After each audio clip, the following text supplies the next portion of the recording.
കഴിഞ്ഞ ദിവസത്തെ ഊരാൻകുടുക്ക് പരിഹരിച്ചോ? പല കൂട്ടുകാർക്കും പരിഹരിക്കാൻ കഴിഞ്ഞിട്ടുണ്ട്. ചിലരെങ്കിലും എനിക്ക് പേഴ്സണലായിട്ട് അതിൻ്റെ ഉത്തരങ്ങൾ അയച്ചു തരികയും ചെയ്തു. ഇതാ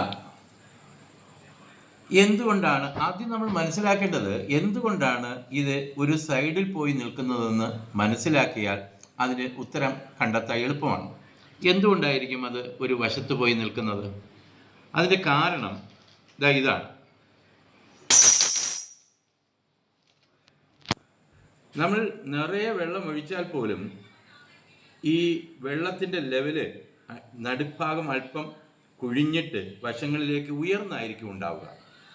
അതിന് കാരണം ഈ അദസീവ് ഫോഴ്സ് കൊണ്ട് നമുക്ക് അറിയാം, നമുക്ക് കാപ്പിലറി ആക്ഷൻ ഉണ്ടാകും. രണ്ട് വ്യത്യസ്ത തരം മോളിക്യൂൾ ഇരുന്ന് കഴിഞ്ഞാൽ അതിലേക്ക് ഒട്ടിപ്പിടിക്കാനുള്ള ഒരു ടെൻഡൻസി. അപ്പോൾ ഇതിൻ്റെ വക്കുകളിലേക്ക് ഈ വെള്ളം ഉയർന്നു നിൽക്കും. അതുകൊണ്ട് തന്നെ നടുഭാഗം കുഴിഞ്ഞിട്ടായിരിക്കും ഉണ്ടാവുക. എപ്പോഴും വെള്ളത്തിൽ പൊങ്ങിക്കിടക്കുന്ന ഒരു വസ്തു അതിൻ്റെ പരമാവധി മുകളിൽ എത്തി നിൽക്കാൻ ശ്രമിക്കുമല്ലോ. അതിൻ്റെ ഫലമായിട്ടാണ് അത് ഈ ബോള് മുകളിൽ പോയി വശത്ത് പോയി നിൽക്കുന്നത്. അതേസമയം നമുക്ക് അപ്പോൾ എന്ത് വേണം? നടുഭാഗം ഉയർന്നു വേണം. അതിനുവേണ്ടി നമുക്ക് ചെയ്യാൻ കഴിയുന്നത് ഇതിലേക്ക് കുറച്ചുകൂടി വെള്ളം ഒഴിക്കുക. കുറച്ചുകൂടി വെള്ളം ഒഴിക്കുമ്പോൾ അത് ഇത്തരത്തിൽ നടുഭാഗം ഉന്തി വരും.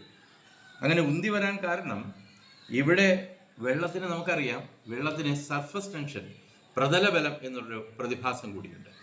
ആ പ്രതലബലം കാരണം ഇത് ഈ വക്കിൽ കൂടി വെള്ളം ഒഴുകിപ്പോകാതെ അവിടെ തങ്ങി തന്നെ നിൽക്കും. അപ്പോൾ നടുഭാഗം ഉന്തി വരും.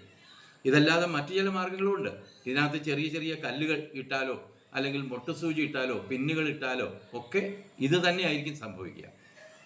ഇപ്പോൾ ബോധ്യമായല്ലോ, എല്ലാവരും ചെയ്തു നോക്കുമല്ലോ അല്ലേ? ഇന്നത്തെ ഊരാൻകുടുക്ക് എന്താണെന്ന് നോക്കാം.